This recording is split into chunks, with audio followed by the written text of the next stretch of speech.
안녕하세요. 보건과학대학 환경보건학과 1, 2학번 이혜원입니다.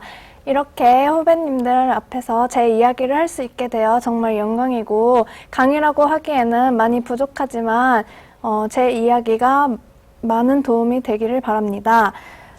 제 발표의 주제는 학문적인 면 이외에도 다양한 경험을 하라였기 때문에 제목을 이렇게 붙여보았는데요. 잘 노는 것도 공부다. 학문 외적인 것을 한다는 것은 어떻게 보면 논다는 거잖아요.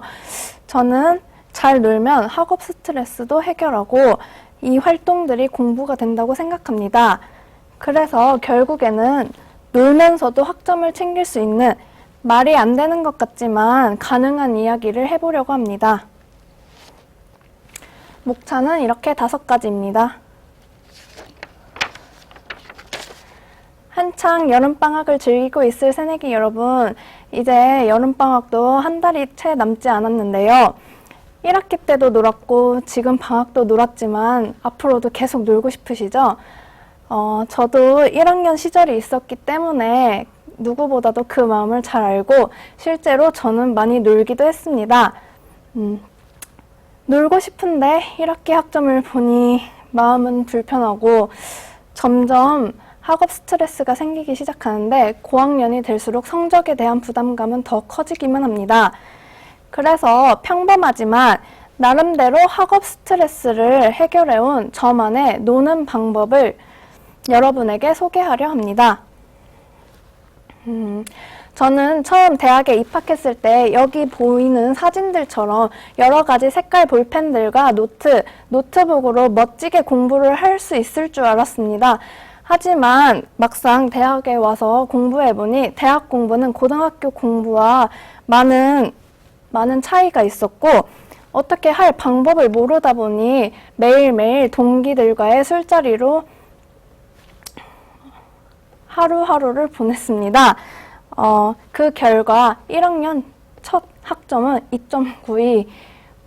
C풀로 가득한 성적표를 보면서 A풀은 도대체 누가 어떻게 받는 것인지, 2학기 때는 어떻게 해야 하는 것인지 많은 생각들이 들었습니다. 그래서 2학기 때는 노는 것을 좀 줄여봤습니다. 안 놀면 그 시간에 공부를 할 수 있을 줄 알았기 때문이죠. 그러나 오히려 스트레스만 늘어갔고 학점은 겨우 0.08 올라 3점이었습니다. 캘리포니아 대학의 로렌 프랭크는 쥐를 통한 실험으로 휴식의 중요성을 발견했습니다. 쥐에게 낯선 미로를 탐색하게 한 후 뇌파를 기록했는데 새로운 경험을 할 경우 새로운 뇌파가 나타났다고 합니다. 이것은 장기 기억, 즉 학습을 의미하는데 휴식을 취한 쥐에게서만 새로운 뇌파가 나타났다고 합니다. 휴식이 꼭 필요하다는 것을 말해주는 실험이죠.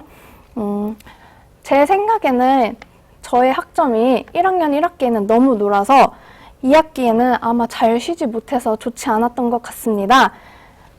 잘 쉬어야 공부도 잘할 수 있다고 계속 이야기하고 있는데 그렇다면 대체 어떻게 쉬어야 할까요? 첫 번째는 바로 행사에 참여하라는 것입니다.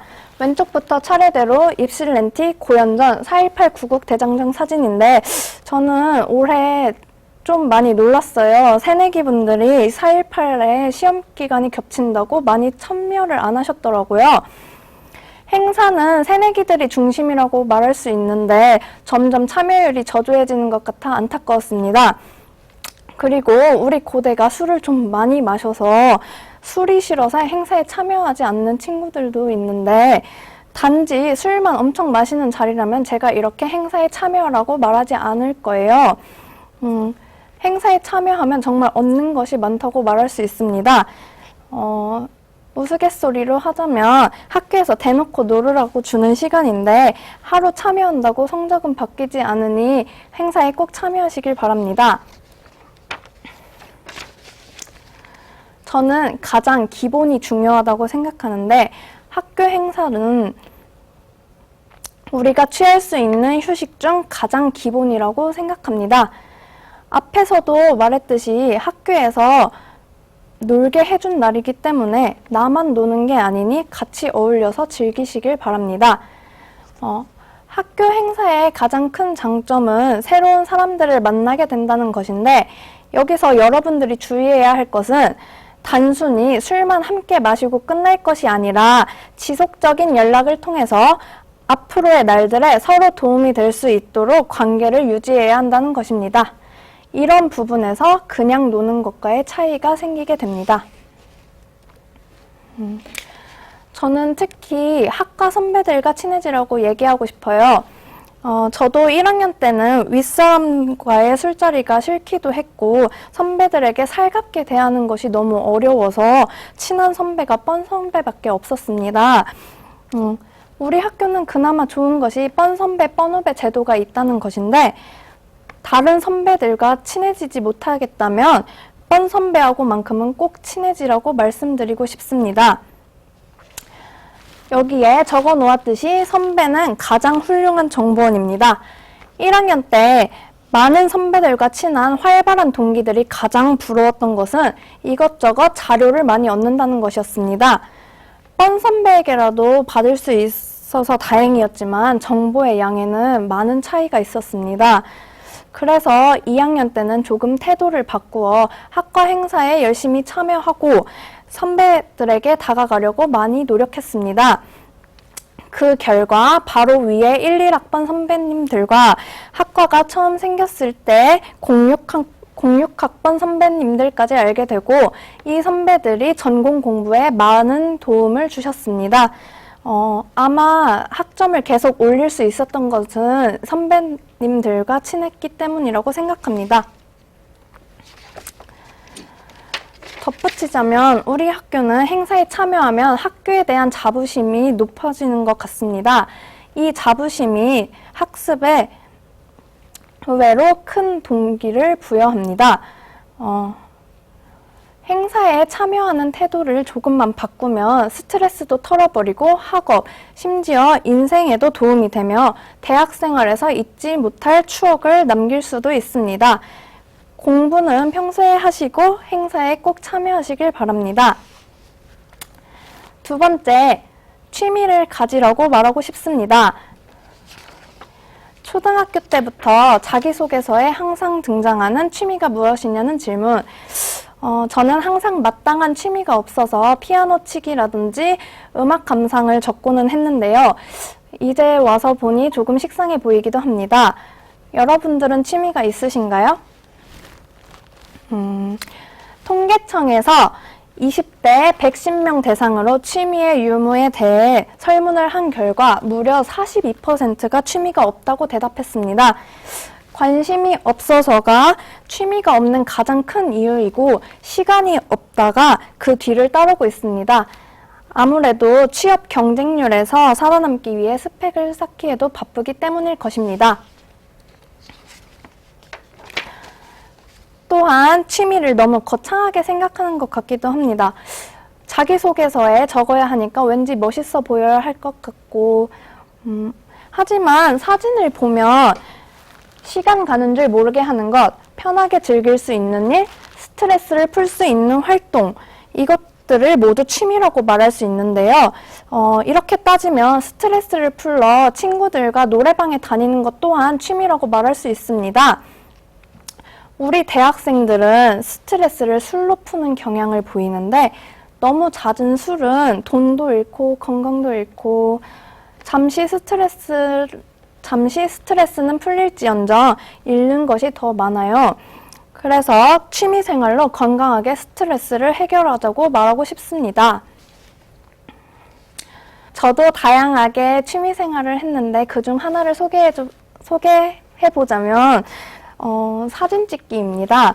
저는 사진 찍는 것을 좋아해서 이곳저곳 사진을 찍으러 다녔는데요. 우리 학교 인천기념관부터 아산 지중해 마을, 어느 예쁜 카페까지 전문적인 사진사들처럼 찍지는 못하지만 내 마음에 드는 사진을 찍는 것이 가장 큰 즐거움이었습니다. 단, 취미를 즐기기 위해서는 철저한 복습이 필수입니다. 공부할 것을 모두 마치고 난 후에 취미생활을 즐기시길 바랍니다. 취미 생활을 갖는 것은 다 좋지만 수업 듣고 공부하느라 항상 앉아 있으니 움직일 수 있는 취미를 하나쯤 갖는 게 좋다고 생각합니다. 정신이 건강해야 공부도 할 수 있으니 취미로 스트레스를 해소하고 열심히 공부하시길 바랍니다. 마지막으로 하고 싶은 말은 방학을 즐겨라입니다.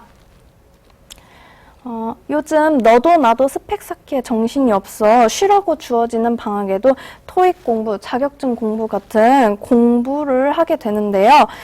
또는 학기 중에 쓸 돈이나 여행할 돈을 마련하기 위하여 쉴 틈 없이 알바를 하기도 합니다. 이 모든 것들 다 좋지만 너무 공부나 알바에 매달리지 않았으면 좋겠습니다.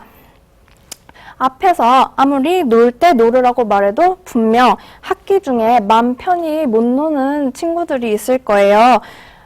그런 분들은 방학만큼이라도 꼭 쉬시길 바랍니다. 방학 때 할 일로 가장 추천하고 싶은 것은 국내 기차 여행을 할 수 있는 내일로입니다. 저는 여름 한 번, 겨울 한 번 이렇게 다녀왔는데 정말 너무 좋았어요. 해외여행은 제가 다녀오지 않아서 잘 모르겠지만 우리나라도 충분히 보고 느낄 것이 많기 때문에 굳이 해외를 나갈 필요가 없다고 생각합니다. 내일로는 기차 노선을 보며 여행을 직접 계획할 수 있는데 이런 부분이 여행에 즐거움을 더해주는 것 같습니다. 꼭 내일로가 아니더라도 방학 동안에 여행을 다녀오시길 바랍니다. 또 밀렸던 문화생활을 즐기세요. 저는 주로 학기 중에 보지 못했던 영화나 유명한 영화들을 다운받아 몰아서 보기도 하고 콘서트를 워낙 좋아하기 때문에 엄마나 친구, 심지어는 혼자서도 콘서트를 보러 다닙니다.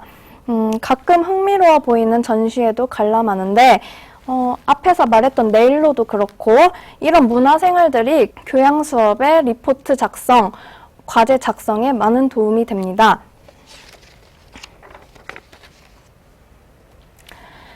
그래도 여행과 문화생활을 위해서 돈이 필요하기 때문에 알바를 안 할 수는 없을 거예요. 하지만 너무 무리하지는 말라고 말씀드리고 싶습니다. 제 친구의 이야기를 들려드리자면 제 친구는 방학 동안 과외를 6개를 했는데 돈은 엄청나게 벌었지만 오히려 방학을 제대로 즐기지 못해 스트레스였다고 합니다. 알바는 다른 생활을 하는 것에 지장이 없을 정도로 적당히 하는 것이 좋습니다. 마지막으로 모든 내용들을 정리해 보도록 하겠습니다. 앞에서도 말했듯이 뇌도 휴식이 필요합니다. 쉬지 못하면 그것이 스트레스로 나타나는데 스트레스가 쌓이다 보면 절대 좋은 학점을 받을 수 없습니다. 공부하다 지치면 앞에서 말씀드린 방법으로 스트레스를 꼭 해결하시길 바랍니다. 학문적인 것을 고집하지 말고 마음이 즐거운 일을 하시라고 말씀드리고 싶습니다. 이 모든 경험들은 학습이 될 것입니다. 하지만 놀면서도 학점을 챙기기 위해서는 이 모든 것에 철저한 복습이 뒤따라야 한다는 것을 잊지 마시길 바랍니다. 아직 학교를 다닐 날이 더 많은 우리 후배님들이 제 발표를 통해서 학문 외적인 것들을 충분히 즐기고 스트레스 없이 즐겁게 공부하시길 바랍니다. 여기까지 제 발표입니다. 들어주셔서 감사합니다.